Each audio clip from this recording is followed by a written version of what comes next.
he didn't know to communicate with us that his stomach was bothering him. We actually got diagnosed because he stopped registering on the growth chart. And my mother advocated for him full throttle. And we then, looking back when we got diagnosed, he started like peeling, if we got McDonald's chicken nuggets, he would peel the breadcrumbs off of the chicken nuggets. And he knew that the breadcrumbs were what was bothering him. So he... Awekenge, this is Mental Matters, hosted by Asegototo.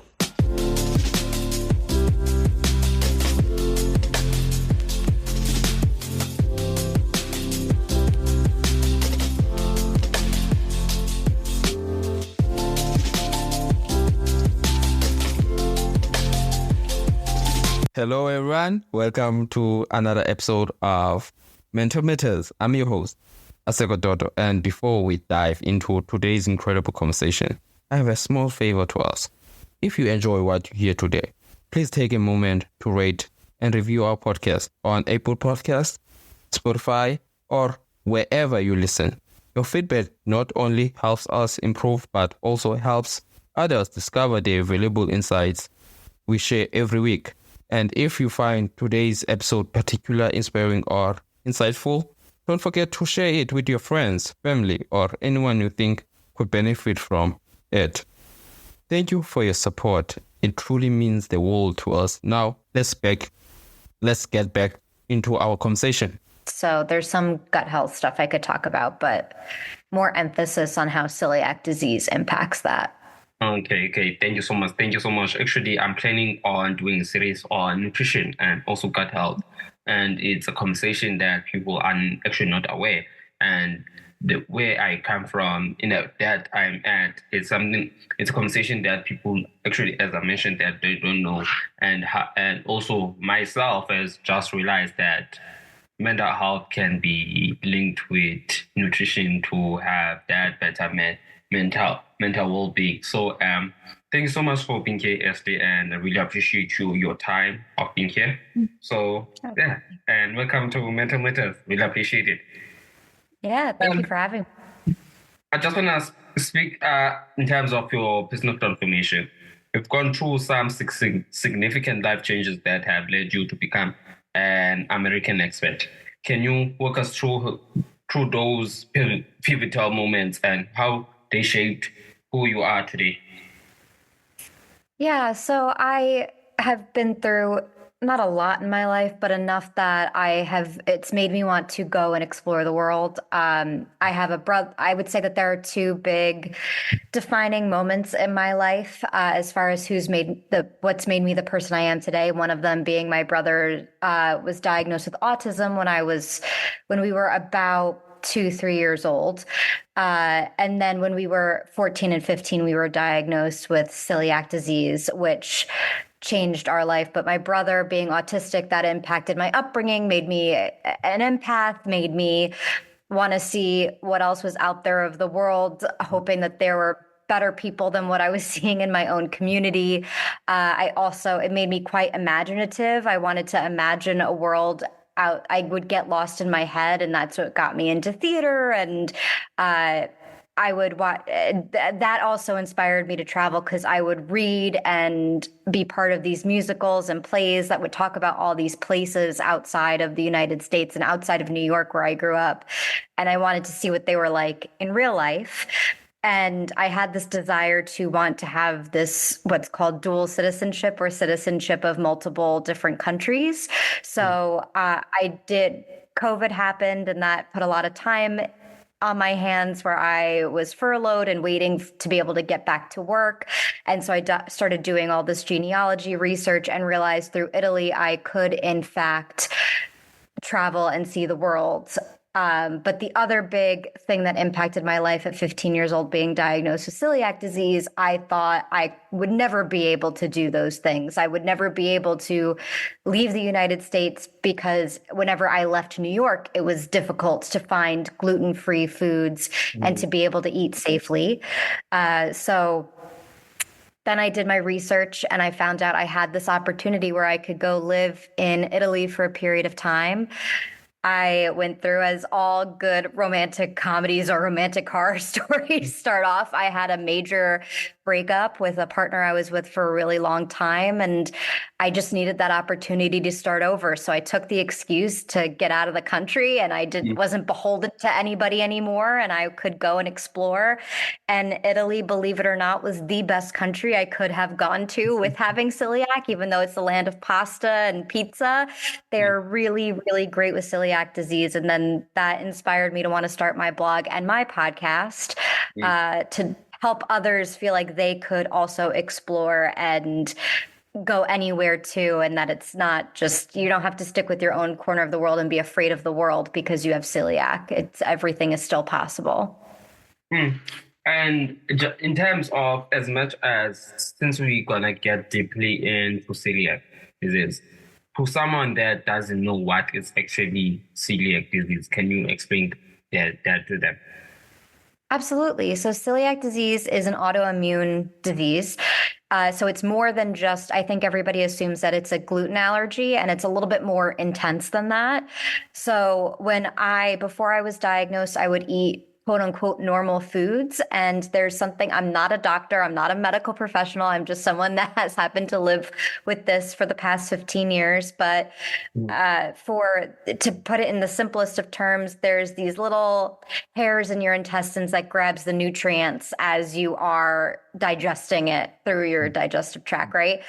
Those hairs that were grabbing the nutrients are flat. So you'll often find, but it manifests for people in a lot of different ways, but that's what causes a lot of the pain that people speak of when they have celiac before they're diagnosed. They're usually like really suffering. They're always needing to go to, not to be gross, but to the nearest bathroom because they're having a lot of digestive issues. But for me, it manifested, and my siblings, we were incredibly malnourished. We could not gain weight. We were severely underweight. People were threatening to take us. Well, they were threatening to take me to a specific program for anorexia because they weren't believing me that I was eating a full meal. And I ate everything off my plate. My plate would be super clean, but I just couldn't gain the weight. And part of the reason is my body was not able to absorb the nutrients. And once I started eating gluten-free, it took about 10 years for it to get fixed, for my body to repair itself. But then once about 4 or 5 years ago, I gained weight like that, I started getting a lot healthier and better. So I think and again, that's what parts that makes it an autoimmune disease, right? It's and more than just an allergy. Your body has to repair itself once the damage is done. So, and it's diagnosed through blood work and endoscopies, though the endoscopies are not as necessary anymore. Usually they're good with just the blood work, but for me, I got both. It's something that I feel like also myself, and I have learned recently, and I believe that it was a good timing because I only drink gluten-free milk. So in terms of your normal milk, I will have digestive problems. So it's something that I've learned, and as I've mentioned that in terms of nutrition, it's something that I just learned it, and in terms of, and I'm so very fascinated about it in a way of how it actually affects your mental health and how it benefits it in a way. And you mentioned that you were diagnosed at the age of 15, and I guess that in a way you didn't take in terms of mental health. It was in. Let me rephrase my question.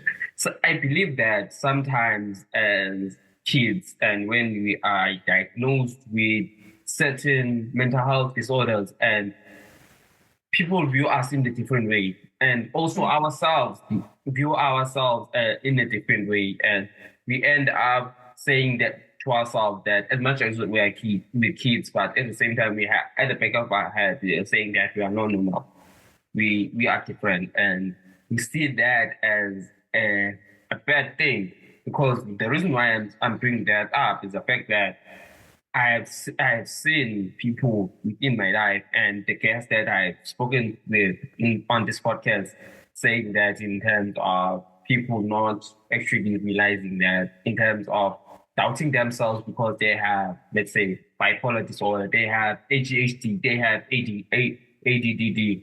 So it's something that actually affects your childhood in a way. So, in your perspective, how have you navigated the complexities? Oh, sorry, the wrong question. How was managing this condition impacted your mental health over the years, and what coping mechanism have you developed to maintain a positive mindset? Yeah, I hope that my answer, 'cause there's multiple layers to the question that you just asked, right? So for me, step one, I entered the school, elementary school and such, automatically feeling a little bit different in that I liked theater and not sports. And my school district was very heavy on sports. Like people threw food at me while I was on stage performing, not because I was bad, but simply because it was different. So then there was also the layer of my brother and I are 13 months apart, and he's autistic, and that made us different as well. It wasn't until high school that made that was a cool thing, that people understood him and accepted me as a result. So I think I always felt like a fish out of water growing up. Always, even with my family, I felt very different and an outsider because I just viewed the world differently. Once I got diagnosed with celiac, there was another reason of getting bullied. I remember running for class president, and the girl that was my running mate made a joke to someone thinking that it was funny that she wanted to feed me gluten, thinking that it would kill me, and wouldn't that be funny? And so that took a mental toll, and I had to deal with that and unpack that for a while. And I'm laughing because it's just so ludicrous of the things that, and crazy what kids come up with to try and hurt you, of like, I'm gonna feed you real pizza and hope that hurts you. But it really, I think, made the bigger impact when I was in college and had graduated college. Like I mentioned before, for me, I had 10 years of, after being diagnosed with celiac, that I had to, because had been damage that had been done to my intestines, to my stomach, that needed to be repaired. And so I kept going to my doctors and saying, you're telling me I'm supposed to feel better by eating gluten-free. I'm not feeling better. And they were telling me I was eating gluten and lying about it, which they did all the tests and turned out I was telling the truth. I was being really good about my gluten-free diet. They then told me it was all in my head, that I was crazy, that the pains weren't real. But I had to keep coming back, and I had to keep advocating for myself. And that's the thing I kept noticing, was I kept going to male doctors that kept telling me things were all in my head. And I really started to believe I was insane. And it's hard to not make this a male versus female issue, but I finally found a female doctor, and she believed me. And there are studies where people are studying this as far as male versus female doctors and the response. And there are female doctors that have blown me off as well.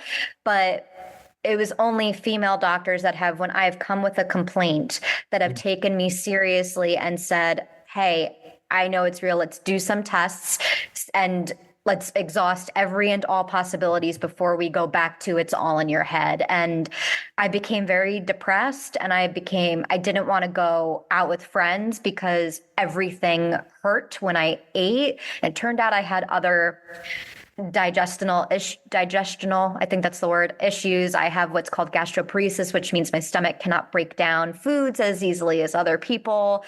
I have other intolerances, and that's why other foods were bothering me, in addition to the not gluten allergy, but having to be gluten-free.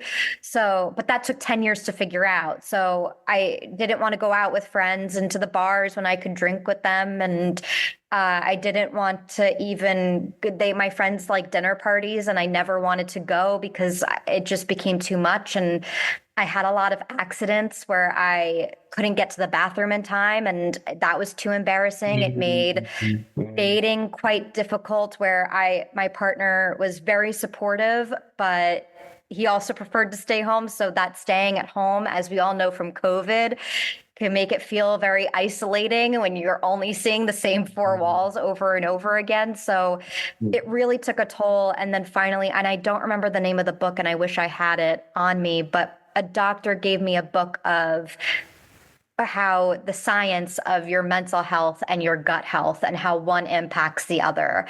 And there's all these studies where your stomach is your second brain. So if you're really stressed out, you're going to wreak a little bit more havoc on your stomach.